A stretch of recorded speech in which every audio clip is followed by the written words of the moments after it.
যে এই সময় দাঁড়িয়ে আসলে এই ধরনের কি একটা প্রযুক্তি দরকার ছিল মানে বাংলাদেশের জন্য? ডেফিনেটলি এটা শুধু প্রযুক্তি নট অনলি ইকোনমিক্যালি আপনার এখানে সেভিয়ার, একই সাথে কিন্তু আপনার পরিবেশটাও আপনার গ্রিন হচ্ছে, যেখানে আপনার কার্বন ডাই অক্সাইডের কোনো নিঃসরণ হচ্ছে না। এটা তো একটা বিশাল জিনিস।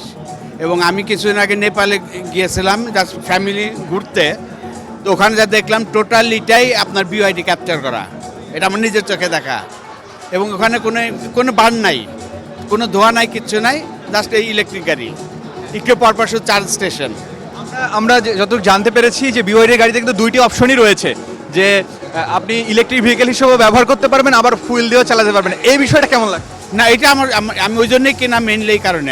আমি যেটা কিনছি এটা কিন্তু মানে দুইটাই ইলেকট্রিক্যালি প্লাস ফুয়েল দুটাতে চলে। আজকে এরকম একটা মেগা ইভেন্ট, যেটাকে বলা হচ্ছে গ্র্যান্ড ডেলিভারি ইভেন্ট, এই ইভেন্টের মাধ্যমে আসলে গাড়িটি বুঝিয়ে দেওয়া হচ্ছে। ফুল দেখতে পাচ্ছি, কেক রেখেছে, গাড়িটাকে অনেক সুন্দরভাবে র্যাপিং করা হয়েছে। তো কেমন লাগছে ইভেন্টের মাধ্যমে গাড়ি বুঝে নিতে? এটা মনে হয় এটা তো আসলে খুব একটা ভালো ব্যাপার। এবং আমি বলবো এই বাংলাদেশে মনে হয় প্রথম কোনো গাড়ির কোম্পানি এরকম একটা সেলিব্রেশনের অনুষ্ঠান করছে, যেটা কোনো কোম্পানি করে নাই। এবং এটা আমি বলবো ওই হিসাবে এটা এক্সেপশনাল, মানে পাবলিক ডিমান্ড এমনি বেড়ে যাচ্ছে। এটা একটা বিজনেস স্ট্র্যাটেজি, যে কারণে এবং এতে কাস্টমারের সাথে তাদের একটা রিলেশন, আস্থা বাড়ে, প্লাস সবারই কিন্তু একটা পজিটিভ একটা ধারণা চলে আসে যে অন্য কোনো কোম্পানি এরকম একটা করলো না, বাট তারা আমাদের টেক কেয়ার বাই করলো। আর একটা জিনিস শুনলাম, এদের প্রতিনিয়ত এরা গাড়ির যেটা আপনার কোয়ালিটি মেনটেন, কিন্তু এর প্রতিনিয়ত এরা কাজ করতেছে।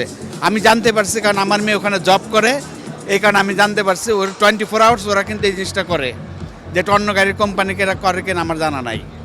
কি মনে হয় যে বিওয়াইডির এই গ্র্যান্ড ইভেন্টের মাধ্যমে বাংলাদেশের ইলেকট্রিক ভেহিকেল খাতে নতুন এক সম্ভাবনা তৈরি হলো কিনা? ডেফিনেটলি সম্ভাবনা তো অবশ্যই হয়েছে। এবং আমার মানে ব্যক্তিগত মত হচ্ছে আগামী উইদিন 5 ইয়ার্স এই গাড়ি এই দেশে মার্কেট দখল করে ফেলবে।